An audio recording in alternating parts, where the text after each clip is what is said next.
like it's delirium. Ay, ay, like it's delirium. Ay, I got delirium. Ay, like it's delirium. You must be wondering what I'm looking for. Wait, I'll show you.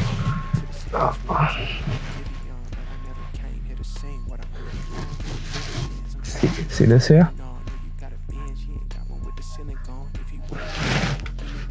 Now you must be thinking, why am I looking for Australian PR in a hardware store? And why am I dressed like a tradie here? Now, this is a tricky answer, but in Australia, you can actually find permanent residency being a tradie. There are a few steps to achieve that. In order to tell the government that you are skilled in a trade, you need to complete few steps here in Australia. First thing, you need to enroll yourself with a registered trading organization, RTO, and do a course certification. And it takes around 1 year, or in some cases 1.5 years, to get a completion. You can do a diploma or even a Cert 3 certificate courses. They are not that cheap. They cost you around 10,000 to 15,000 AUD. And after that, you would need to work with the employer and complete your job ready program for about 1 year. You would need to work full time with them and be on the pay slips. I will tell you more about the job ready program because I am doing it right now, how it goes, how you can find work. And the reason I'm doing this is because I came to Australia to study marketing in 2023, and I had a little experience in that field at that time.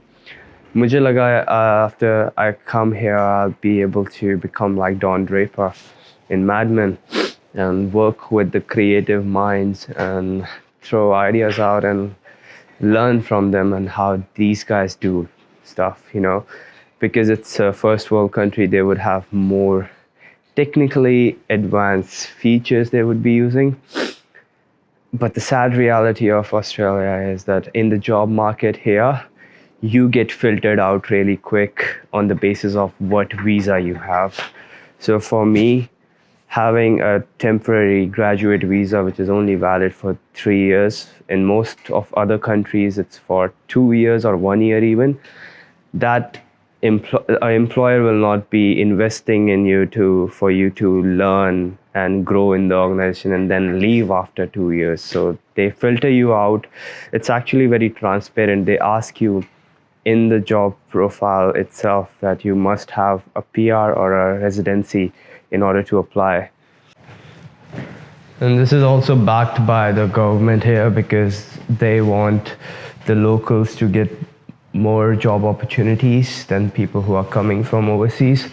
So which leads me to this, and this is important for me to get this right so I can have my PR and then try to apply in my field.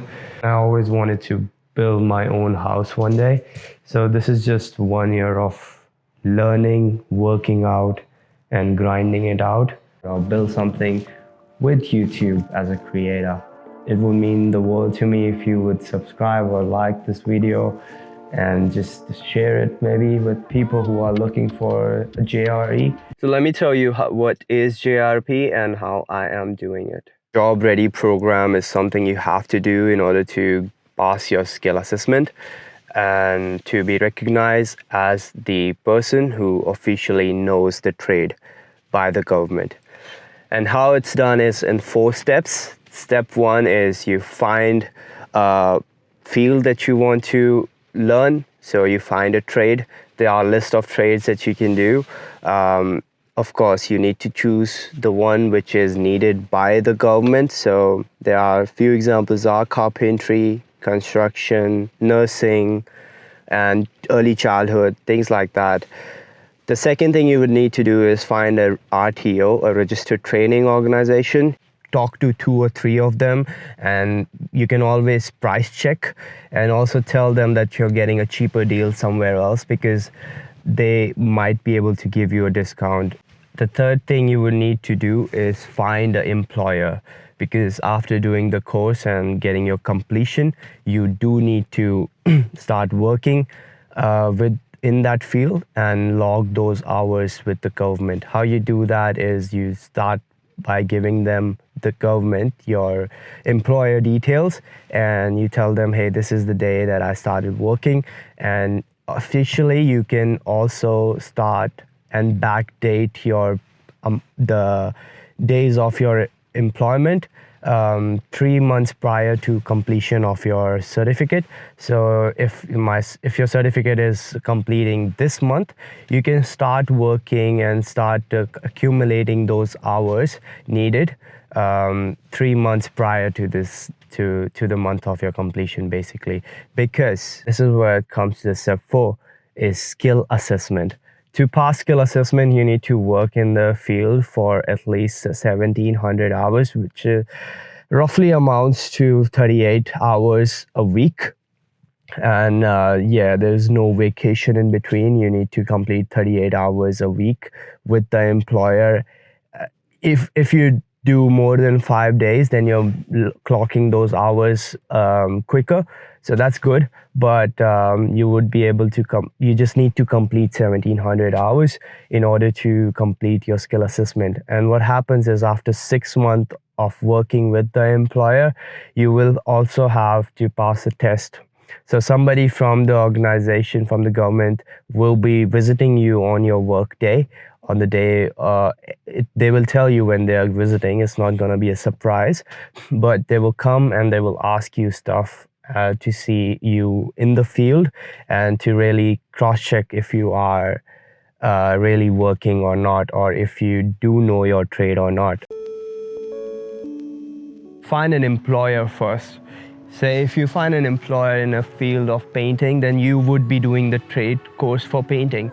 So don't just jump into a course, then find employers. Try to find employers in your circle, and then, you know, when they say, oh, if you do the course, I'll give you a job, then go into deciding the course. And the second thing, if you are somebody who is like me and didn't have any connections in this space, in the trade space, then proximity is power. What I mean by that is, be around people who have the same goal as you, and you will see that you will end up finding connections, or somebody will reach out to you and ask you to, you know, work with them. Proximity is power applies to every aspect of life when it comes to career. The people you hang out with, that is most likely to become your source of information. The best way I could describe this is, if I was to make a film video, a documentary, there are so many people who can help me out with that. I know directors, I know film crew, I know videographers. But if I was to start investing, then I would have trouble, because I'm not friends with so many stockbrokers or so many, you know, analysts. So whatever you want to do, just hang out with the bunch of people who do that thing on a regular basis, and things will start happening.